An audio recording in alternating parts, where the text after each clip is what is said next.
Are you tuned in? 'Cause I am. It's the Nancy Ruffin Show.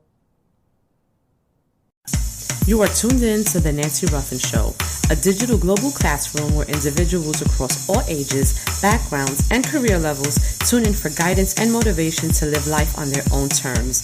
Hosted by award-winning author, transformation coach, and the self-proclaimed Latina Oprah, the Nancy Ruffin Show is where inspiring thought leaders, modern-day influencers, and social game changers come to discuss their own personal journeys and have real conversations about the journey to success. It's where the next generation of leaders come to tap into their potential, ignite their fire, and expand their self-awareness. So if you're ready to power up and blaze trails of positive change, then you're in the right place. Let's get started.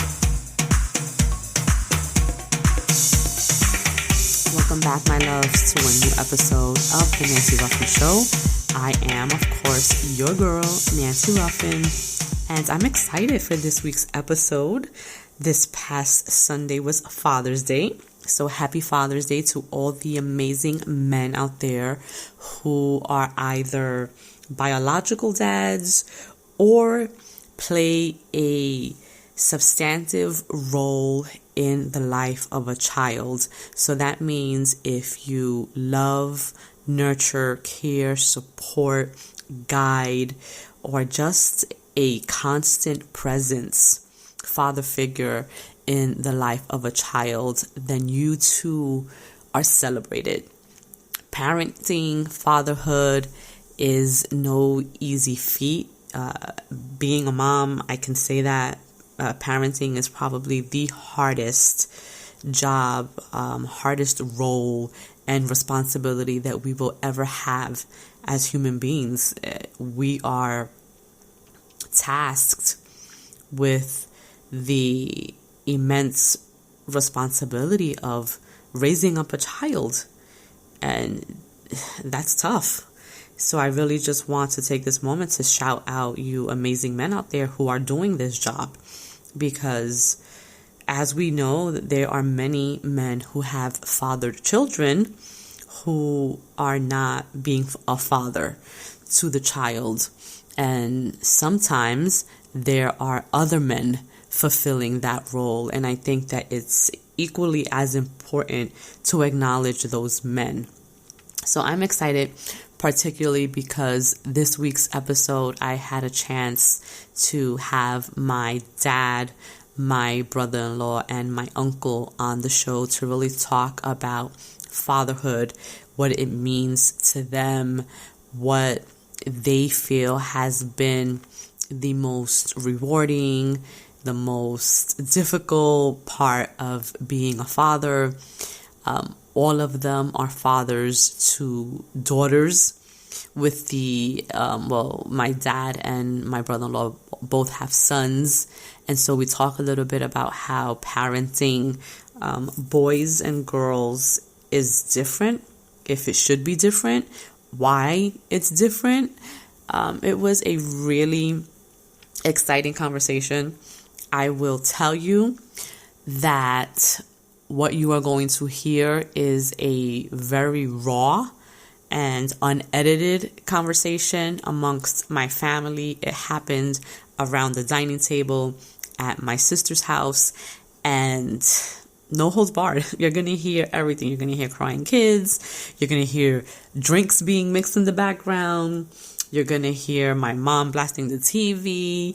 I mean, it really is an authentic view on what it's like to sit at our dinner table and listen to some of the conversations that we have as a family. And one of the things that I can appreciate most is that whether we're recording a podcast or whether we're not, the conversation is still the same. There wasn't anything that we left out. Everyone felt very comfortable in speaking their truths. And, for those of you who have been loyal listeners to the show, you know that I've had my dad on the show before. He is a man of strong convictions. He's not afraid, to share his beliefs and to stand behind his beliefs, even when his beliefs differ from my own. But I will tell you that it's those very things that I admire most and respect most about my father, because they're the very same qualities that he has instilled in me, which is why I am very passionate about social justice. I am an advocate for equal rights. When I see injustices being committed, I feel like I have a responsibility to lend my voice to those things. And sometimes my father and I sit on opposite sides of the aisle when it comes to politics. And as a rule of thumb, it's gotten so bad in the past that we have agreed to not discuss politics because it can get very heated. But, it's who he raised me to be. He raised me to be independent. He raised me to be vocal, confident. And so I won't back down from my opinion, not even for my dad, So I don't know how many of you have that same kind of relationship with your parents, but it's one that I really appreciate, because aside from him being my father, he really allowed my sister and myself to grow into ourselves and be individuals separate and apart from him and my mom, and he has always encouraged that, even when we disagree and even when I feel like he is completely crazy on some of his views, I still respect him and I love him, and I'm just grateful to be his daughter. He's taught me so much about life, about myself, about the kind of person that I want to be. And when it's all said and done, I pray that I am half as great of a human being as he is. This is a man who puts family above all else. He will give you the shirt off of his back. There's nothing that he won't do for his loved ones. And this is something that he has proven over and over and over again. And in this week's episode, my aunt Millie also joins us, and she talks briefly about my father's influence on her life as a father figure, because she lost her dad when she was relatively young. I think she was 15 when my grandfather passed away from lung cancer. And, her brothers, her and her brothers are all around the same age. So she didn't really have them to look to as a father figure. Who she had was my father. And so she speaks a little bit about the impact and the influence that he had on her. And so, the conversation this week goes all over the place, because as I told you, it was really kind of like a roundtable discussion. We were just sitting as a family talking, about fatherhood. And, sometimes the conversation went a little bit left. But I think that overall it was great. It provides excellent insight, for all of you dads out there, so ladies, if you're listening to this, I encourage you, to share it with your partner, your significant others, the dads in your life, because they really share some great words of wisdom. They share their own experiences as dads, as granddads, and the various challenges, I guess, that we face as parents and how we overcome some of those things. So thank you guys for tuning in. Without any further ado, here is this week's episode. Have you ever thought about starting your own podcast? When I was first trying to get this podcast off the ground, I had so many questions. Like, how do I record an episode? How do I get my show into all of the apps people like to listen to? And how do I make money from my podcast? And the answer to every one of these questions was super simple. Anchor. Anchor is a one-stop shop for recording, hosting, and distributing your podcast. Best of all, it's 100% free and super easy to use.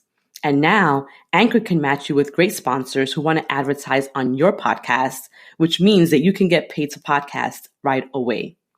So if you've always wanted to start a podcast and make money doing it, then head over to anchor.fm/start to join me and the diverse community of podcasters already using Anchor. I can't wait to hear your podcast.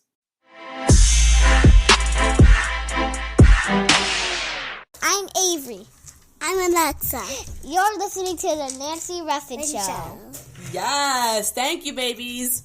Happy Father's Day, guys. I am joined this week, as promised, by the most important men in my life. This was a special request show because apparently people love it when my dad is on. And so we're joined this week by my father, Daniel Arroyo. We have my brother-in-law, Johanny Olmedo, and my uncle, Tío Miguel Roy. Say hello, gentlemen. Hello. Hey, what's up? My husband was supposed to be here, but he's on the other side asleep because it's Father's Day and he had... He rested. He's getting some rest. Yes, that's the proper word. That's the term that we're going to use. So this episode, I really wanted to talk about what it means to be a father. And all of you are in different stages of fatherhood. Miguel, you are expecting your first...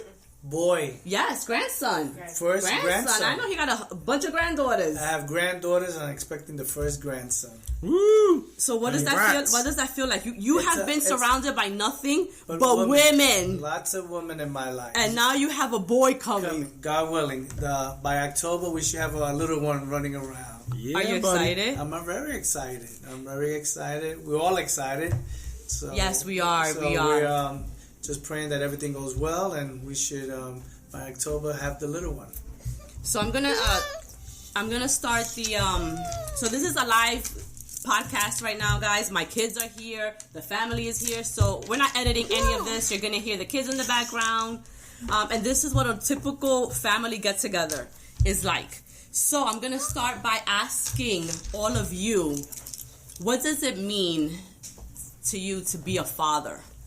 I guess we'll start with Daddy. It's the best job he's ever had. You're not Daddy. I know, I'm just saying. I'm probably let's not forget, you got the girls here too. Yeah, Diana's here too, yes, my sister. And with Millie, how about Titi Millie? And Titi Millie, yes, and the kids. And the beautiful daughters and girls. And the nieces and everyone. I'm the only. So Dad, all right, let's let Grandpa answer the question. What does it mean to be a father? It's the greatest feeling in the world. When you have kids. That's what your answer is. You know, vicariously live your life through them. You know, you achieve through them the things that you couldn't achieve on your own. Well, what would you say you haven't been able to achieve? Because I feel that you have accomplished so much in your life. No, but you know, when I look at you, all your achievements, your degrees, all your business endeavors, the way you carry yourself. I didn't have a chance to do any of that. I had my struggle was different from yours. I had to do it from a point of view of being uneducated in a sense. When I have enough education as you have. I think, let's clarify that, because I think that education really is subjective. And as we've seen in the news recently, some people buy their way into education. And just because you make it into college doesn't necessarily mean that you're more educated than someone who hasn't. Because I know for myself, and even on behalf of Diana, you are probably one of the smartest people that we know. And you're well-read, and you didn't go to college, but I don't think that makes you any less educated than myself, who went to college, and I have tens of thousands of dollars in loans to show for it. But our generation, we expect it to go. And even your generation. I mean, I know when I was raising you girls, I knew you were going to go to college and get a college education. My generation was high school. Was that knock you in the head. You're going to get the high school education, hell or high water. Right. And so now it's, for you is now college. For your kids, doctorates, lawyers, doctors. Your aspirations go up. Yeah. Okay. Well, I do want my kids to go to college if that is what they want. Like for me, just because I think of my own experience. Your own experience is just like my experience. I was going to graduate high school, hell or high water, and you were going to graduate college, hell or high water. You didn't have a choice. Right. I didn't have a choice. But what I'm saying is... Well, now we've gotten to the point where maybe they can have a choice. Yes, you're absolutely right. Okay. I mean, when I look at JD, who is my youngest nephew, and I see at his very young age, he's 11 years old, right? 11? Yeah. Super gifted, talented artist. A natural gift. He has not gone to school to learn this. My hope for him would be that he continue to pursue that gift, and that if he chooses to go to school, that it be to nurture that gift, not to go to school to earn, a degree just to study economics or the subjects that we usually tend to go to school for. Like for me, and for my own kids, I want them to pursue whatever they're passionate about, because I believe in my heart that when you go and when you do what you love, the money will come, success will follow.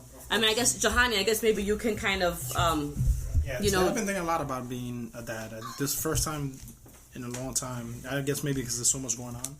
We have our daughter, Sweet 16, our middle school is going to graduate, or JD's graduating, so I feel like the kids are getting to a point, and I've been reflecting a lot about what it means to be a dad, and the things that I do as a role model, that I want to teach them to be the best that they can be, and make sure that they, that they follow their dreams. I think we've been lucky to be able to get good jobs and bring them to a new neighborhood where they can excel. Like, school's becoming second nature to them. But I think what I want to make sure is that, as a parent, is that they're able to follow something that makes them happy. Because I think once you're happy, it'll lead to the next steps, and at least the next dreams. You know what I mean? And I look at the role models in my life. I look at my grandfather, he didn't read, he didn't know how to write, and he owned a printing business. But he was one of the person that told me how to be a man. You know what I mean? And being a man being a dad wasn't being, how do I say it, like the most successful person in the world, but it was raising your family right, raising them with respect, with moralities, and teaching them how to be good human beings. And if I accomplish that alone in life, to me, that I succeeded. But I also want to push my kids to what's going to make them the best, whether it's JD in art, Danielle, who's wonderful with kids and teaching, and Marissa in sports, Marissa being a doctor or a lawyer or whatever. She argues everything, so who knows what she's going to be. Right. But I'm proud of those accomplishments that they made so far, but I want to push them harder. It's being a parent is hard. Being a dad is hard because.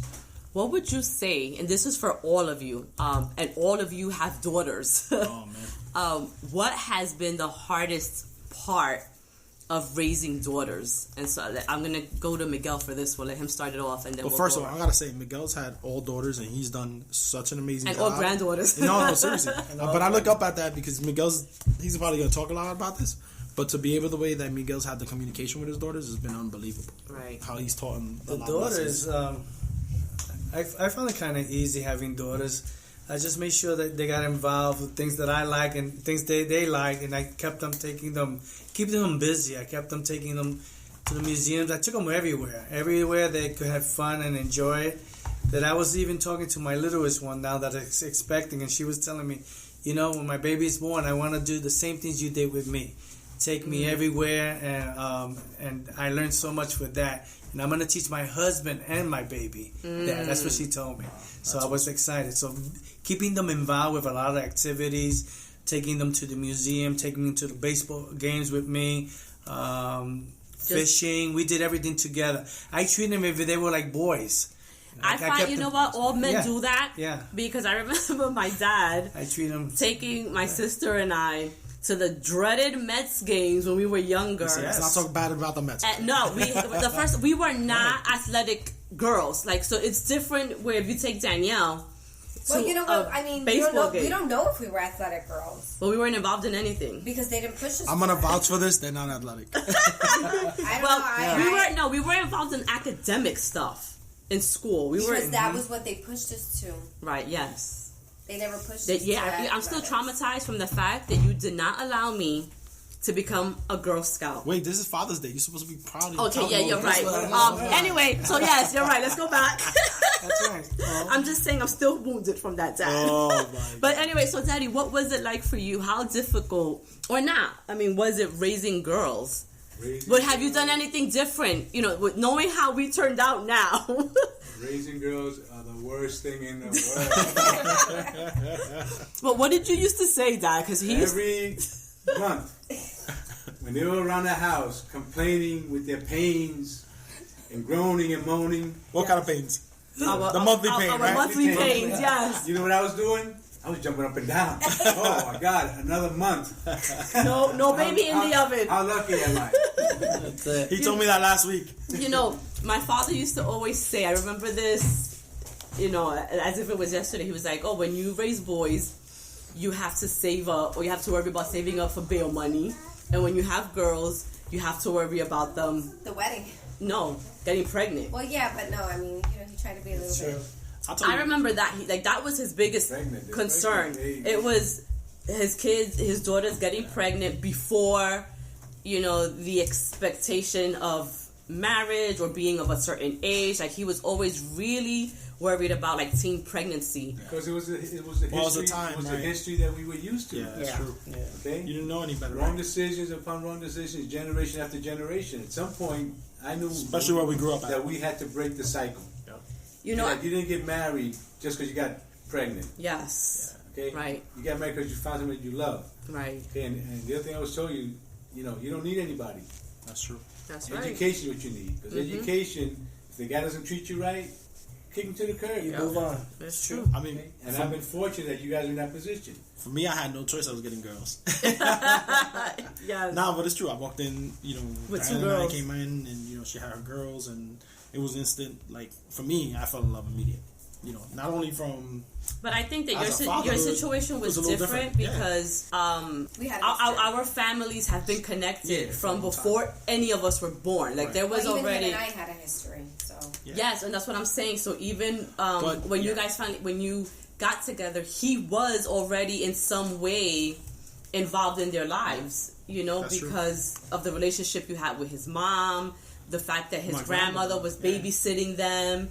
And they lived in the same building, like all of that. I think. I mean, I used to see that. It was a natural evolution that when you guys finally got together, it was. I don't think it was that difficult of an adjustment for him. I mean, it was an adjustment because you're coming into a relationship with two kids and he didn't have any.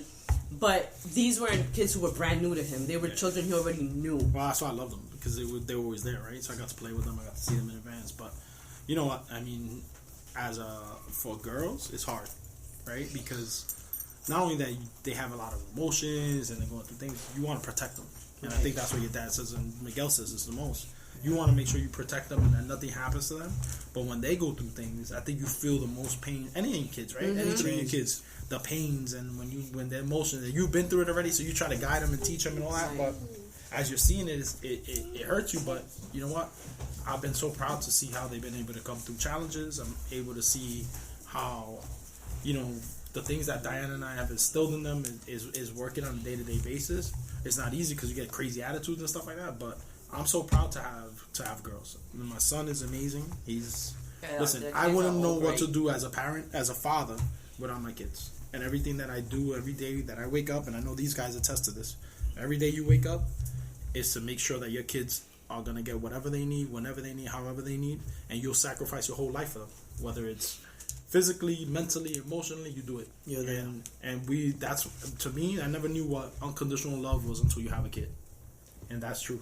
That's real. So let me ask you guys this, because we were all raised in different eras. And so I want to talk to all of you. How was the way that you all were raised, right? How has that influenced the way that you parent? Either you've taken, you know, what your parents taught you and have applied that moving forward, or if you just went the opposite direction and saw that, you know, maybe what your parents did was a little bit too much, and so you're doing something different.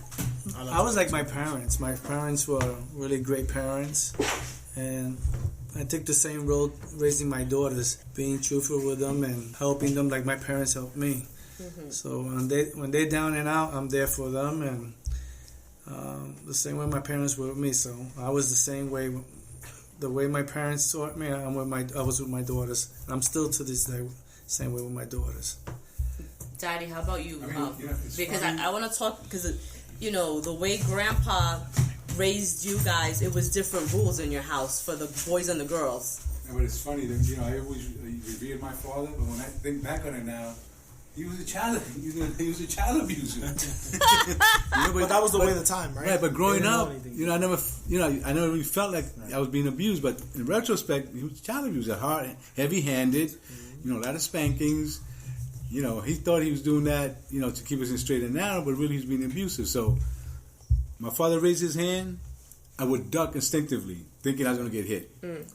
And so when my girls came and my girls were born, I told myself, I'm never going to hit these kids. I'm never going to raise my hands to them. Never. Okay? I might have done it just as I would like to say as a... You used to, like a forewarning. Yeah, like a forewarning, but I never can remember really hitting them. I remember one time that you hit me. In your whole life. It was my whole life. And you know what? And you know how I used to get hit? 2-3 times a day. Exactly. Okay? I mean, I might have been mischievous. Again, it all comes from why I never felt a hatred for my father, because I knew it was because he wasn't educated. That's all he knew. Right. And he also was probably doing it from love. He didn't know. Right. He's thinking that he's going to keep us out of harm's way. Right. You can't do this, but he didn't have any other way of expressing it because he didn't have enough education. Right. Had he been educated, he would have known that that's not the way to, instill, anything in your kids. Right. You don't change behavior that way. Right. So in my mind, I was never going to hit my kids. I rarely did, in both of them in their lifetimes. Okay? So, you learn from that. Jahania, how about you? Because your mom was pretty tough too, and... I think I was raised in a house where there was 3 women. My parents were divorced, so my dad and my mom were different. My dad was like we were scared of him because he never did anything. He never hit us, but he had that force, right? Right. My mom she's what, 5 foot at much, 4'11", firestorm, but she did it the same way like Dan's parents. We were in a neighborhood where we all grew up was drugs. People selling drugs, going to jail, stealing, robbing, and she didn't want that for us. Right. So she always told us, like, if you ever catch you doing any of that, and it was fear, but at the end of the day, when I look back at it, it was the most amazing thing. So sometimes I find that as characteristics. I think what's different between my mom and my dad, my mom was more, school was like a secondary thing to her. My dad, school was important. He was strict when it came down to that. So I bring that to the table. But one thing that I bring to the table that's different, I didn't want to get divorced. So that part of me is like that family piece that's not an option. You know what I mean? But listen, I'm grateful for the way my mother raised me. I would have probably been one of these kids selling drugs. I probably would have been in jail, and that's not what I wanted to do. And she saw something. My dad saw something. So I don't think I've changed much from that perspective, other than the fact that school is number 1 priority. Right. That's pretty much it. I don't think there's much change, and I wouldn't change the way I grew up because I feel like it made me the person who I am today. Hope you're enjoying this episode so far. We can take a break, get a word from our sponsors, and when we come back, we're going to finish up with part 2 of the special Father's Day episode. I'm Alexa, and you're listening to my mommy.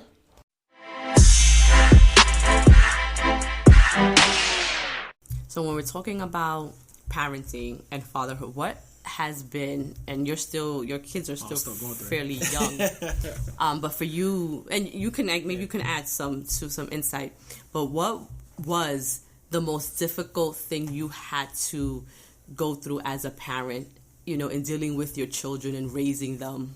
Like, Daddy, be kind, because I know I wasn't always the easiest child. We know that all kids are rebellious.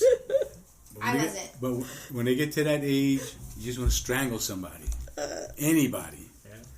Okay, because you can see what's coming, and you can't stop it from coming. Okay, and you want to just scream, holler, choke somebody, but you know what? Can't do nothing about it. Can't do anything about it. And the bottom line is, in retrospect with my daughters, those things that I thought were so awful back then are nothing today. Right. That's true. Okay, they were the best daughters a man could ever want. Okay, they never really gave me any trouble. At the time, I thought it was trouble. But it's not trouble in the grand scheme of things. I know. Okay, they used to jump. Listen, they used to go hang out with their friends, go out the back door, jump a fence, shut the alarm off, and then go hang out while we're sleeping in our beds. Oh my God, Dad! Do you know one time we Who does that? Who does that? One time we snuck out to do that, to go hang out, and we took the car, right? And we went to a club in Manhattan.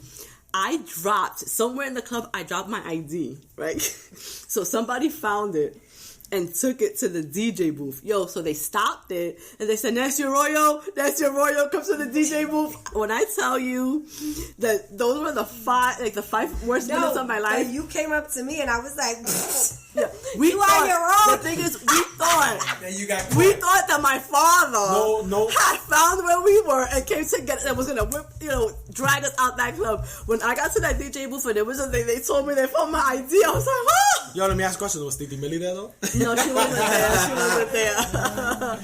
Not yet. She wasn't hanging with us yet. So I guess, the same question, for you guys, what was or has been the most difficult thing that you've had to overcome as a parent with your children? Seeing your daughters, like when their relationships don't work, that's hard for me. Right. But I kept it quiet. I never questioned them because I know one way or another they're going to figure out how to get over these obstacles in their lives. Yeah. So I always stood away from it. You could see it happening, but I stood away from it. And thank God they just jumped over the obstacles and they're doing great. Yeah. But it's hard to see your daughter go through those changes. Yeah. To me, that was hard to see.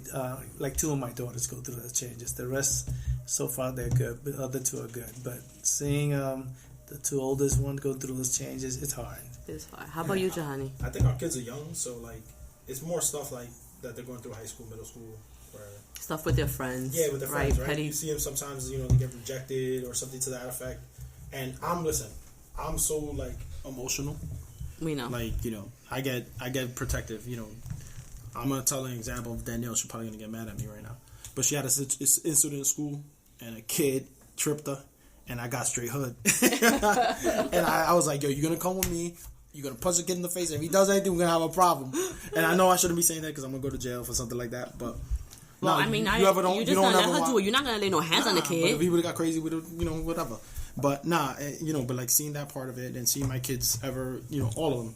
Even sometimes when they go through emotional things, as a parent, I think for me, I want to take on whatever stress and pain or... if I see them running around the house and I see them upset, I'm always going to mess with them. I'm like, "Oh, hey, what's going on? I want to know what's going on." Mm-hmm. I'll tease them. I'll joke them to cheer them up. Our kids each have gone something through each of them separately, independently, something hard. But I'll tell you what, at the end of the day, they all know that we're going to be there for them. Me and my wife, no matter what, we've taught them and we've been very open with a lot of conversations from everything. Right. From sexuality, from having sex, from, the things that you go through, friendships in life. And the reason we do that is because at the end of the day, our house is our sanctuary. Absolutely. So if the world's going to be mean, it ain't going to happen here. Right. And that goes through everybody on the table. My father-in-law has been amazing. He's been a mentor in teaching my patience. Because sometimes I can lose my patience, and he's been great. And I don't know, but as a parent, I heard he was more like me. But as a grandparent, he's been great. I learned from Miguel the way he is with his daughters and talks about a lot of different things, even the time of the month, how to approach it. I've learned a lot from that.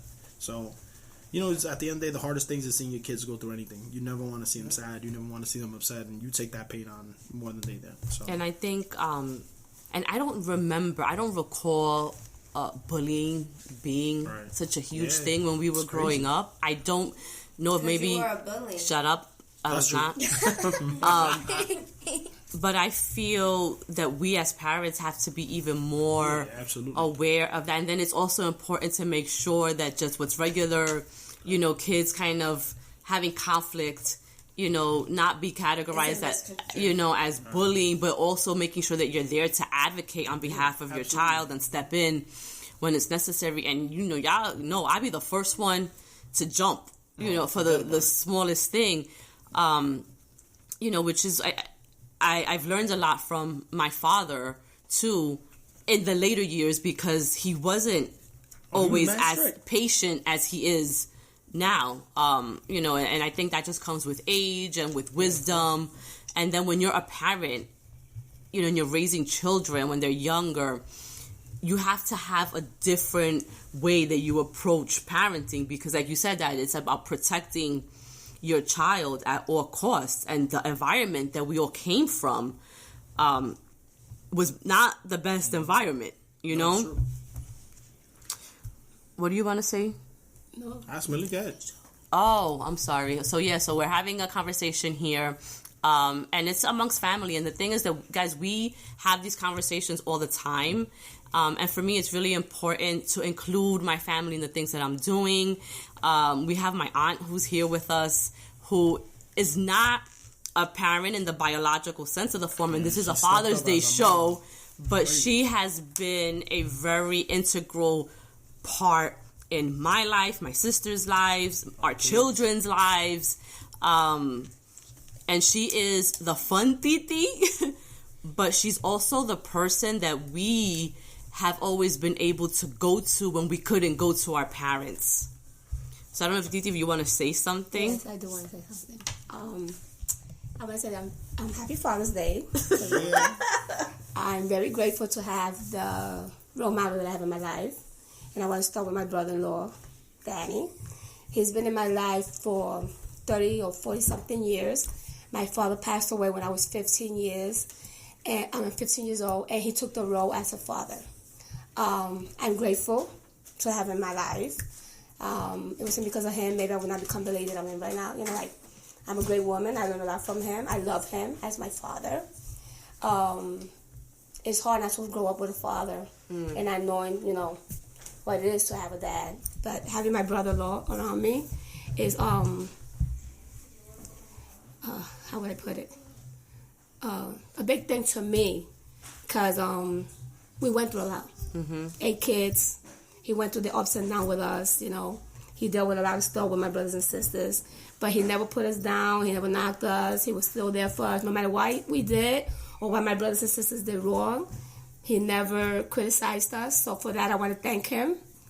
Thank you so much, Danny. Well, my second father. Just say daddy. Daddy. I'm grateful. I'm grateful because I'm the woman that I am today because of him.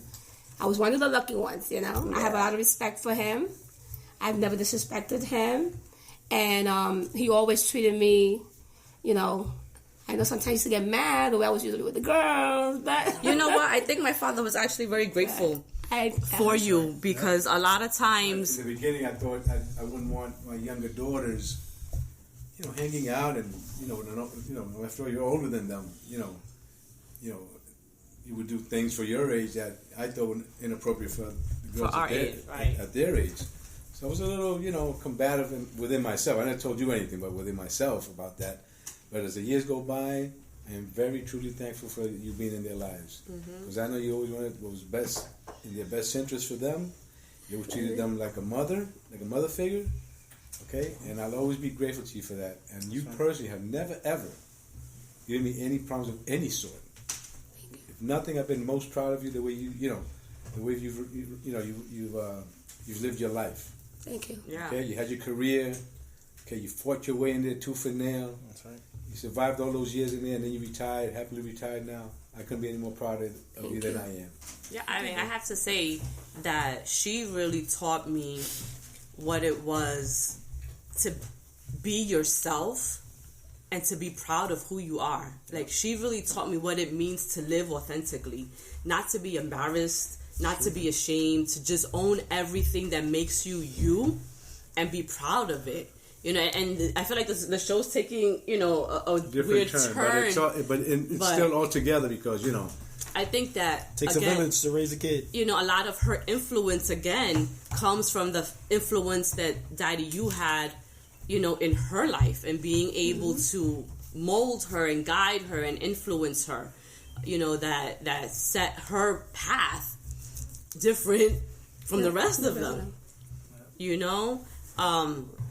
You know, but I guess I want to kind of shift gears a little bit. Daddy, what would you say was the greatest lesson that your father taught you, either about being a man or being, you know, a father? But what was, you know, because our parents leave us pearls of wisdom. So what would you say that was for you with Grandpa? I guess the greatest thing he taught me was to be honest with myself. Give an honest day's work for an honest day's pay. Whatever you do in life, do it to the best of your ability. Okay, and I've done everything in my life. I've been management. I've been a toilet bowl cleaner. Right. I've been, everything, and that's all. You've been a pizza delivery man. But that's whatever you. And then we've always been proud of you in every role that you've been in, every position. Whatever you doing. My last job was a doorman, Park Avenue building. Do that to the best. Do that to the best of your ability, and that comes from him. Right. Okay, a guy that came to this country with 25 cents in his pocket. Okay, 8 kids, never spent one day on welfare, not one day of any kind of public assistance at all. Okay, he raises on his own. Okay, and all his kids, him coming from how he came, we all owned property at one time or another. But I think that just comes from our Puerto Rican spirit. Well, that's true. I think. But that's the heritage he left us. Right. Very pan Puerto Rican. You know what I mean? Right, but which is why when we talk a little bit about politics and the way that they try to portray our island in the media and our people as if we were looking for handouts, and when really what we need is, the island right now is that they need a hand up. This is an island that has been stripped of everything, right? And so now when it was no longer providing any benefits, to the big corporations, and to big business, and everyone pulled out, and then Hurricane Maria hit, right? They want to say that we're begging, when we're really, these people need help. There's people on that island still with tarps over their houses, still trying to figure out. We're just talking about the Puerto Rican spirit. I also know why Nancy's fighting the power right now. Listen, and I want to tell. I get that from my Aunt Lucy. May she rest in peace. She's always for the for the people. We got mad jokes, but I'll fight the power. No, but I think also, that comes from Grandpa. That's culture. From being proud of who you are, from giving like you said, an honest day's work, not expecting people to give you anything, but you go out there and you work.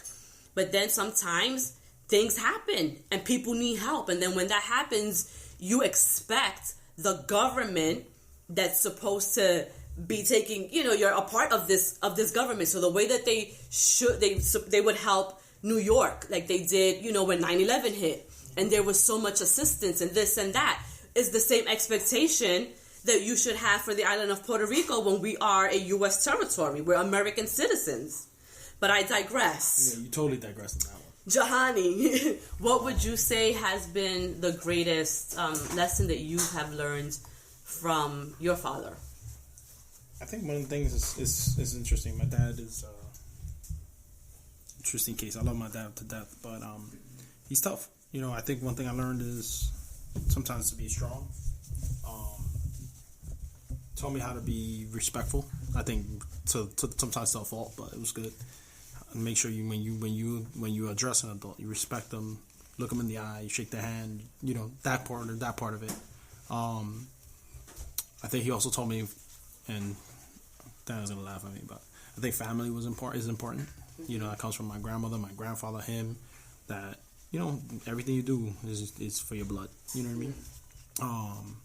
I also learned a lot from my grandfather, how to be humble, how to be work hard and not give up. That's one thing that I always tried. Like, I'm a dreamer, so I think that I'm going to be able to accomplish anything. And it comes from believing in that, because my grandfather always taught me, be humble, work hard, and if you work hard in this country, you're going to succeed anyway, which way. And I learned that. I learned that a lot. But, my dad also taught me how to be charismatic.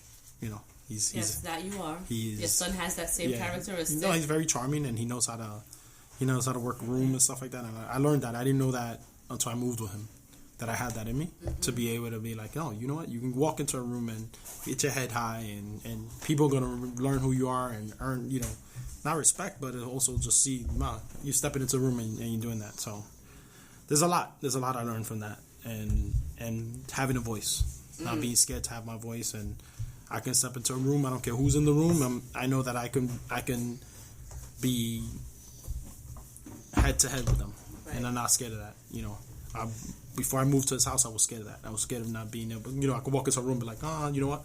Right. But he told me, no, you're in this room. You show who you are, and you belong here, and you're strong, and you can succeed with any one of these people that are in there. It don't matter what you look like, what your color your skin is, where your education is, where you grew up, and I'm really grateful for that. Miguel, same thing. My dad was a good provider. I remember one time he lost his job, then he found a job that he had to go to Connecticut.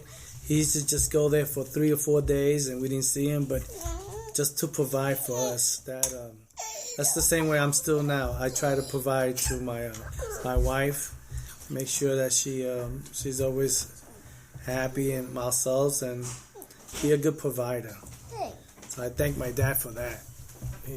How much he worked hard to make sure that we had a refrigerator full with food. I can never recall not having a refrigerator empty. I always remember having it full, and it was because how he provided for us. As much as he worked hard, I'm thankful for that. So I have that in me, just to make sure I provide for my wife and whoever's around us to almost keep everybody happy. So as we conclude the podcast, what advice would you offer to a young dad who might be in the middle of it, right? And dad, like you were saying, when we were growing up, teenagers, you thought that was the worst that it could get, right? But now in hindsight, you can say, that was nothing. What advice would you give to a young dad about fatherhood? There's no book on raising children. They can write all the books they want. There's not a book that's going to tell you how to do it, because there isn't a right way or a wrong way. In my life, the way I was guided with my kids, love them enough so that they will never want to hurt you. Okay? And I think that's what I was lucky to achieve. Okay, I love my daughter so much that I don't think they would ever want to do anything to embarrass me or hurt me in any way. Mm-hmm. So my advice is just show them love. Love every day, and you'll do all right. Miguel? Same way, love them. Always let them know that you're there for them. And save 25% of your earning. Make sure you save some money. Because weddings are coming, baptisms are coming. And babies are expensive. And babies are coming. So they're expensive. If you work 25% of your earning, make sure you put it away. Save some money. I think the thing is, for me, is making sure that your kids know that you're always there for them, no matter what. Whether it's good, bad, ugly, that knowing that they can come talk to you, because if you shun them from that and they're scared to come to have a conversation with you, they're going to go talk to someone else. Right. And you don't know if that person is going to give them the right advice, or you don't know if that person is going to guide them in the wrong way. So make sure that your house is that place where they can come all the time, no matter. Sometimes, I always tell the kids, I may be mad, but I'd rather you tell us what's going on than, something else happening. And I think that's unconditional love. Being able to show your kids that at the end of the day, no matter what's wrong, you always turn. Me and Diana, and I think Nancy, you're going through this right now, we're starting to be more spiritual, we're going to church and stuff like that, and it teaches you that, right? You teach them a little bit about, I love what you're doing with your kids. You're teaching them early about going to church and being spiritual and loving God. I think that's important. But I think what I've learned from that experience is that the unconditional love, your kids will know that you're always there for them. So there's nothing better than that. And, listen, sometimes you're going to feel disappointed. Sometimes you're going to be angry. You want to knock their heads off. But at the end of the day, you'd rather have them come talk to you than somebody else. They're not lucky enough to have the Titi Millies in the house, the lives of the Titi Nancy's all the time. You know what I mean? So and we've seen a lot of kids go down the wrong path because of that, because they don't have somebody to talk to. So yeah, and I think that is really important. And so for those of you out there, make sure that your community is strong, that the people that are surrounding you, are positive influences on your children. Because at the end of the day, you want your environment, like Johanny said, to be that safe space. One other thing too, like your dad told me all the time, and there's luck.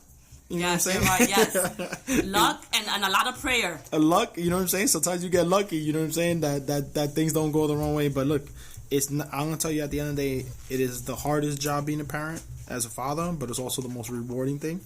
So no matter what everybody tells you, as long as you try to teach your kids the right thing and you try to get them down the right path, they're always gonna remember that. So that's something I always remember, and I've learned that from every one of these guys in this room, from my dad, my grandfather, everybody. So. Well, with that, guys, I want to thank you for taking this time out on this Father's Day to be on the podcast. I'm so grateful for my community that supports me. Thank you to you guys who are always tuned in. If you enjoyed this episode, make sure to leave a comment, leave us a rating. If you have any feedback that you want to share with any of the guests tonight, just shoot me a message and I will relay it to them. And if I have enough, I might even do maybe a Instagram Live or a Facebook Live where we answer your questions if you have specific questions for any of the men on tonight's show. So, pues mija, every episode I learn something new, okay? And with that, guys, go out there, have an amazing week, and crush those goals. All right, yay! That was fun. Thank you for listening to the Nancy Ruffin Show.